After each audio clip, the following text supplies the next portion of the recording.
Well, today I want to talk to you for a little while about the war that once existed between Coke and Pepsi.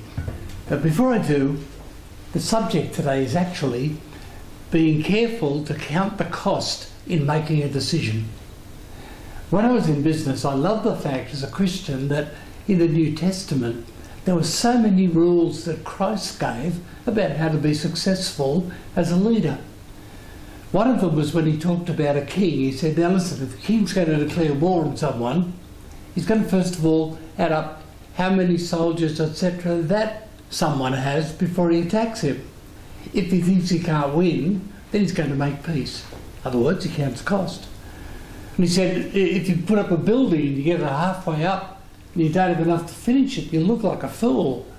So he said, you've got to count the cost.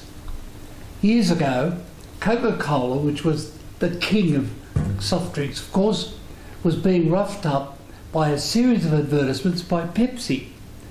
Pepsi would have someone in a car park with people passing by and stopping them, offering them 2 unmarked glasses. Say, which one do you like the most?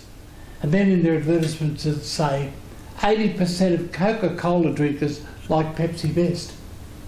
Now, it unnerved someone in their organisation because they made a huge decision. They changed the recipe of Coke. And the only trouble was the people didn't like it.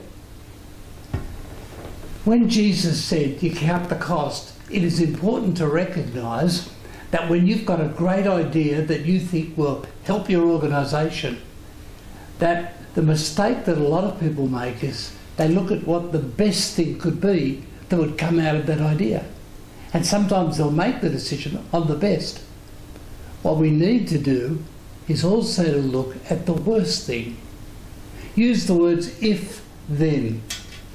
If I do this, then what is the worst thing that could happen? And when you stare at the worst thing that could happen, you have to say to yourself, can I live with that? If you can't live with that, then you need to adjust this so that you get to a point where you can say, now even if this is a failure, I can live with the negative result. That's the only safe way to go ahead and introduce a radical change to any organisation. Have a think about that with yours.